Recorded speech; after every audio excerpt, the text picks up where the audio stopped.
Hello guys, good morning. आशा करती हूँ आप सब अच्छे होंगे।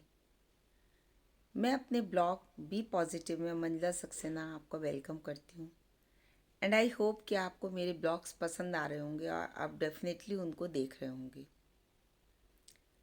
But I am waiting for your right comments.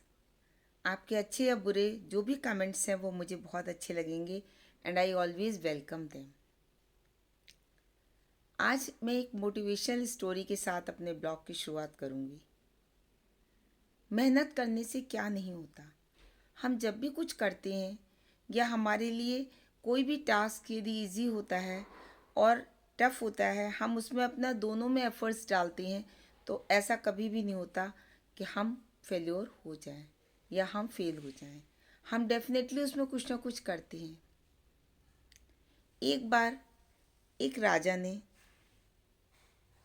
एक व्यक्ति से कहा कि तुम मुझसे कुछ मदद चाह रहे हो, मैं तुमको मदद तो कर दूं, पर तुम क्या उसमें एफर्ट्स अपने डालोगे, कुछ करोगे? उससे कहा हाँ, मैं ज़रूर करूँगा, आप मेरी कुछ मदद कर दीजिए। राजा ने उसको एक पत्थर का टुकड़ा दिया और कहा इससे तुम जो भी चाहो वो करो और इससे बहुत सारे पैसे मिलेंगे। उस व्यक्ति को समझ में नहीं आया कि एक पत्थर के टुकड़े से मुझे क्या पैसे मिलेंगे। वो सोचता रहा। थोड़ी देर बाद आके वो वापस कर गया राजा को और बोला मेरे नहीं समझ में आ रहा एक पत्थर के टुकड़े से मैं कैसे धन कमाऊंगा। राजा ने फिर दूसरे व्यक्ति को बुलाया और उनको भी वो दिया और कहा आप कोशिश करिए कि इससे कुछ ना कुछ धन कमा लें। वो व्यक्ति सोचता रहा, फिर बोला ठीक है, मैं जा रहा हूँ, मैं कोशिश करता हूँ।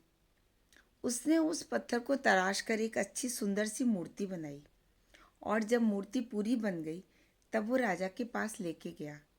उस मूर्ति को बाजार में बेचा गया, उसके बहुत अच्छे दाम लगे। उसने भगवान श्री कृष्ण की मूर्ति बनाई थी। उससे जो धन आया राजा ने उसको दे दिया और उतना ही पैसे और मिलाकर दे दिए। कहा ये तुम्हारी मेहनत का फल है। दिनों दिन वो व्यक्ति और भी पैसे वाला होता गया। क्या शिक्षा मिली आपको? शिक्षा यही मिली कि एक व्यक्ति ने पत्थर की कीमत नहीं समझी और उसको वापस कर दिया। दूसरे व्यक्ति ने उसी पत्थर से धन कमाने के लिए अपने थोड़ा सा दिमाग लगाया और उसने धन कमा लिया। गाइस, हमारी लाइफ में भी यही होता है। हमारी ज़िंदगी में एफर्ट्स डालने से और चीज़ें सबके पास होती हैं, पर जो एफर्ट्स डाल देते हैं, जो हिम्मत नहीं हारते, वो जीवन में बहुत कुछ अचीव कर लेते हैं। आप एडिसन साइंटिस्ट को ही देखिए। 99,900 एफर्ट्स उन्होंने करे थे, तब हमें आज लाइट का आविष्कार उन्होंने किया और आज हम उस सुख को भोग रहे हैं। अगर वो भी ऐसे हताश हो जाते, हार मान जाते, तो वो इतना बड़ा आविष्कार नहीं कर सकते थे। एक बार फेल्योर होने पर, एक बार असफल होने पर यदि हम ये सोचने लगें कि हमारा कुछ नहीं हो सकता, तो वास्तव में हमारा कुछ नहीं हो सकता। आशा करती हूँ आपको मेरी स्टोरी पसंद आई होगी एंड डेफिनेटली आप उसको लाइक करेंगे। इससे मोटिवेशनल स्टोरी से हमें यही समझ में आता है कि लाइफ में छोटी छोटी घटनाएं होती हैं, छोटे छोटे इंसिडेंट्स होते हैं जिनसे कि हम बहुत कुछ लाइफ में अचीव कर पाते हैं।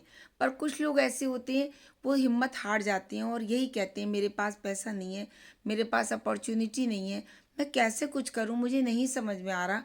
और इसी तरह अपने लाइफ का प्रीशियस टाइम, जो अमूल्य टाइम होता है, वो इन्हीं भाग दौड़ में और उसमें निकाल देते हैं। और जो थोड़ा सा दिमाग लड़ा लेते हैं, जो थोड़ा सा अपने एफर्ट्स डाल देते हैं, वो लाइफ में कहाँ से कहाँ तक अचीव कर सकते हैं। आशा करती हूँ आपको स्टोरी ज़रूर पसंद आई होगी। Please like, share and subscribe करें, इसी से मोटिवेशन मिलता है। मैं आपको मोटिवेशन दे रही हूँ, पर आपका लाइक, शेयर और सब्सक्राइब जो है वो मुझे मोटिवेशन देगा। We all need a motivation. Thank you. Till then, bye bye.